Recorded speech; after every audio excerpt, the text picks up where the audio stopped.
Happy Tuesday. It's June 16th, 2020. Today's daily Bible readings come to us from Psalm 126, Genesis 25, 7 through 11, 2 Thessalonians 2:13 through 3:5, or you could have read Psalm 105, 1 through 11, and 37 through 45, and then 1 Samuel 3, 1 through 9. And I'm going to take a look at 1 Samuel today because I think, well, I was going to say I think it's a really important text, but that's kind of a silly thing to say because they're all important texts, but it caught my attention today. This is the story of Samuel and how Samuel came to become the prophet of God, the last of the judges, and for his time, like the prophet of God, outside of a couple of others, namely like Elijah and Elisha. He is the big name in the Old Testament as far as being a prophet of God, a servant of God. And it's kind of like Moses, the judges, Samuel, right? And we remember Samuel because he is the one who instituted the monarchy, even though he didn't want to. And he anointed both Saul and then David. He was the one that kind of oversaw that transition when God had just given up on Saul.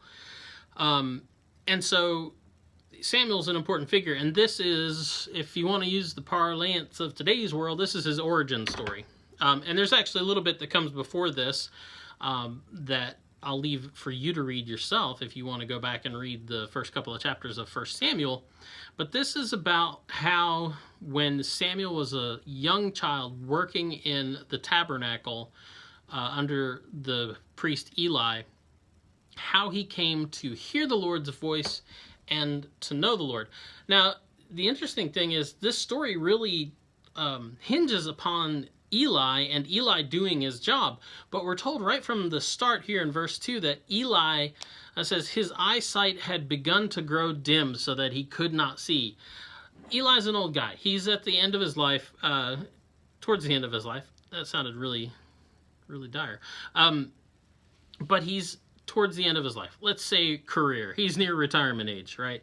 And it says he could not see, and that's a literal and a figurative reference to his vision, because if you read this entire section, what you find out is that Eli's sons were kind of up to no good. They were serving as priests as well, because, the priesthood was a family thing, right? It's the people in the order of Levites, right?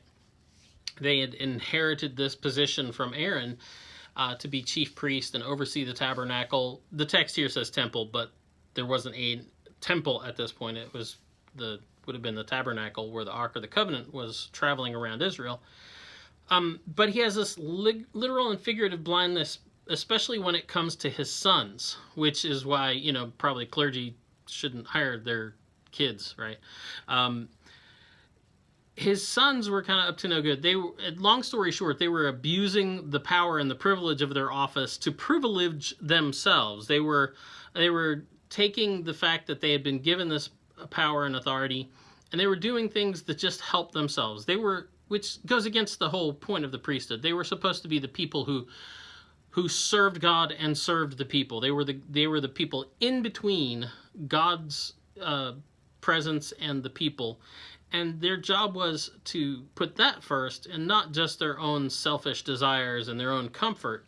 But that's where they had fallen to. They were concerned about their own comfort. And so they took their advantage of their position to take care of themselves first rather than being the stewards of God's table, is basically what their job was. And so that's where we are. We're told that Eli, whose eyesight had begun to grow dim so that he could not see, was lying down in his room, and the lamp of God had not yet gone out. So here you've got this guy with dim vision, laying down he's asleep in the night. The lights are off, or out, or the lamp's barely burning, and it's just kind of dim all the way around. His eyes are literally dim. His vision is dim. And so here we have this nighttime scene. And this little kid, Samuel, who's serving in the house of the Lord, hears a voice crying out in the night and calling his name. And he doesn't know any better. We're told that he hadn't yet heard the voice of the Lord. The voice of the Lord hadn't been revealed to him, so he doesn't know any better, and he rightly concludes if somebody's calling his name in the middle of the night, it's the person who's in charge of him, so he better get up and go. And so he goes to Eli. Now, this happens 3 times, right? And Eli, the first 2 times, just keeps sending him back to bed. He's like, I didn't call you. Leave me alone. Just go back to your room. We'll do whatever we got to do in the morning. And this is where 3rd time's the charm comes in. 3 voices call out to him in the night, or 1 voice 3 times. However you want to look at that. Calls out to Samuel. And finally, Eli, I don't know if he just woke up enough or his vision cleared up enough that he could see what Samuel could not. And he could realize that that was actually the voice of the Lord calling out to Samuel. And so that's important. But, he's not just Samuel's, overseer or Samuel's boss. He's actually Samuel's mentor. And which is an important thing to realize, especially if you're a young adult looking for a mentor, you need to find people that have clear enough vision so that they can see and hear the things that you can't really discern and maybe give you guidance on that.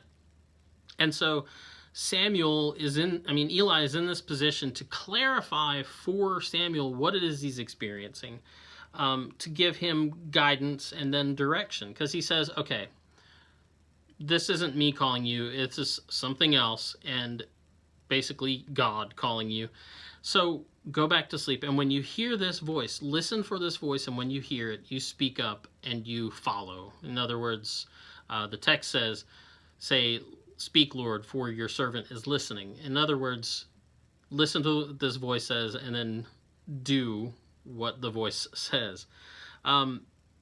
Which, if you go on and read, you find out that it doesn't work out that well for Eli. It's not probably a message Eli would have wanted to hear, but that's another thing, another day, story for another day, because it also points to, even though his eyesight had begun to grow dim so that he was not really seeing clearly the things that were going on around him, you find out if you read the story that he actually is,